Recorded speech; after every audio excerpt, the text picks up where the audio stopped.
Bismillahirrahmanirrahim. Assalamualaikum warahmatullahi wabarakatuh.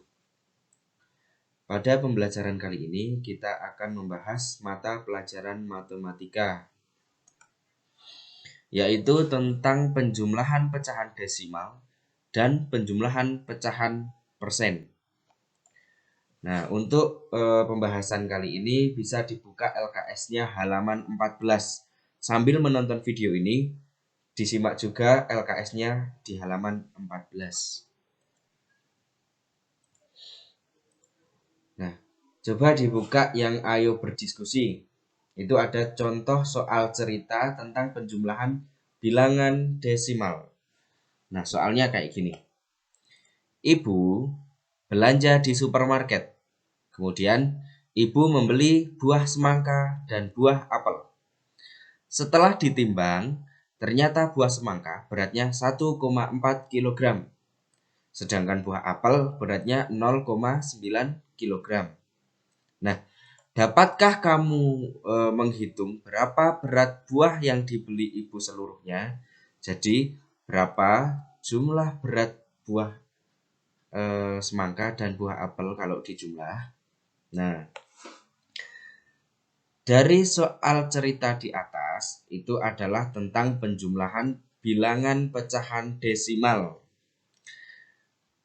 Pada materi yang kemarin itu kan udah diterangkan tentang perubahan cara mengubah antara dari bilangan desimal menjadi bilangan pecahan biasa. Nah, caranya untuk cara yang pertama ini,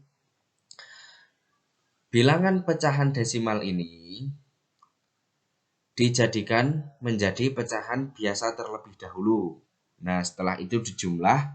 Kalau udah jadi pecahan biasa, kemudian diubah lagi menjadi pecahan desimal.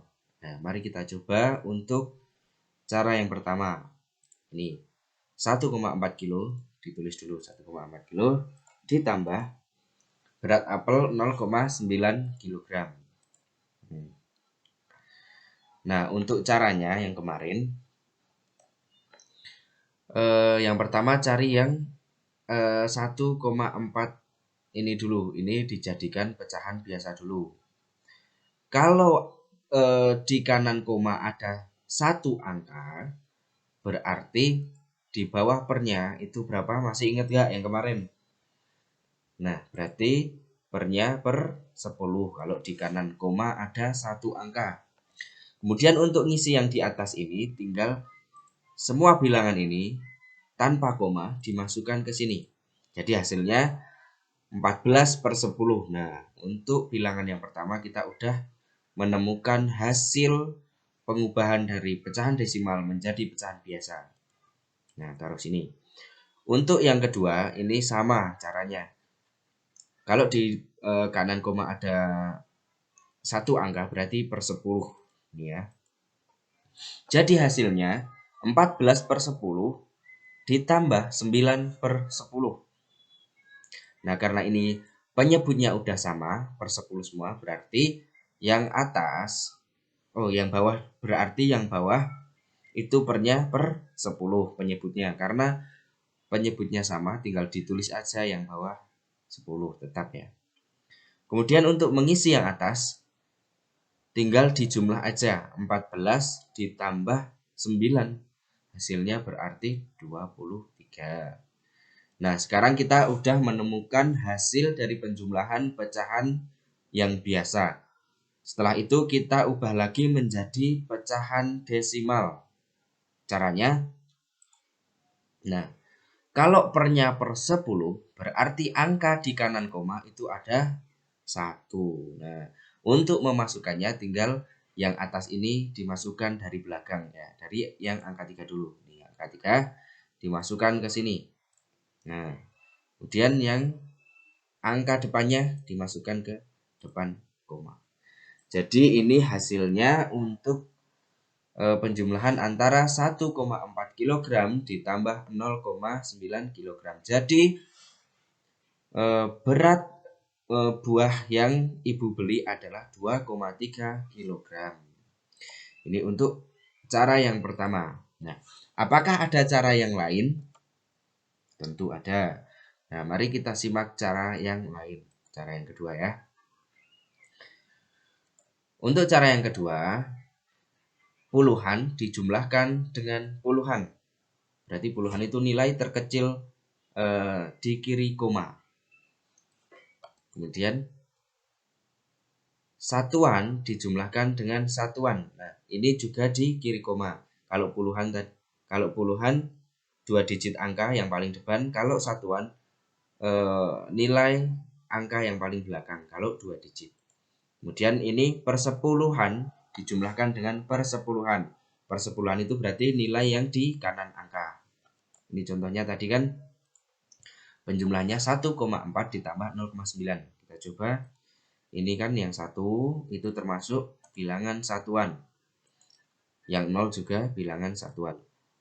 Terus yang di kanan koma 4 ini disebut bilangan sepersepuluhan.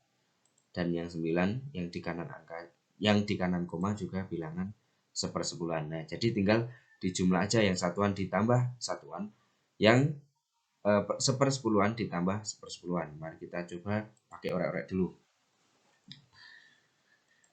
1,4 ditambah 0,9. Nah, yang pertama yang 4 yang di kanan koma dulu. Berarti 4 ditambah 9. 4 ditambah 9 hasilnya kan 13. 13 kalau ditulis di sini berarti yang ditulis angka belakangnya aja. Berarti angka 3. Berarti masih sisa 1. Disimpan di sini satunya. Kemudian kita tulis angka 3-nya di sini. Kemudian selanjutnya dijumlahkan yang angka depannya. 1 ditambah 0 hasilnya 1.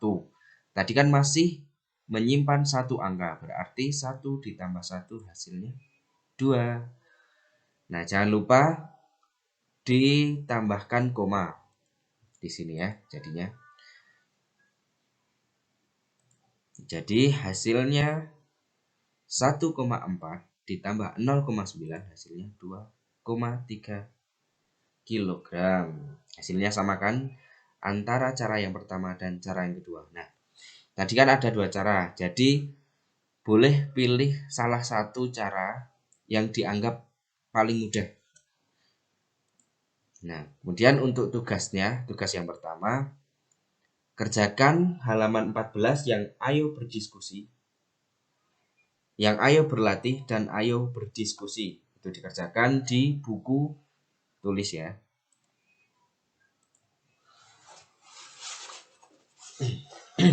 Nah, itu tadi untuk materi penjumlahan bilangan pecahan desimal. Sekarang kita lanjut ke materi berikutnya, yaitu tentang penjumlahan pecahan persen. Atau bisa diganti dengan simbol kayak gini ya, persen itu. Nah, masih ingatkah kamu tentang pecahan persen? Pecahan persen adalah pecahan yang penyebutnya 100. Jadi persen artinya per 100. Bilangan persen ditandai dengan simbol kayak gini. Nah, kemudian ada bilangan 15 terus ada simbol persen. Berarti dibacanya 15% atau artinya 15 per 100. Nah, jika ditulis dengan angka 15 per 100 itu kayak gini. 15 per 100. Nah, berdasarkan penjelasan tadi, mari kita hitung penjumlahan persen di bawah ini.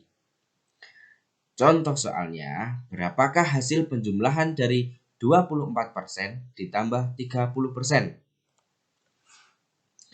Nah, untuk memecahkan masalah ini, untuk mencari penjumlahan hasil dari 24% dan ditambah dengan 30%, ada 2 cara.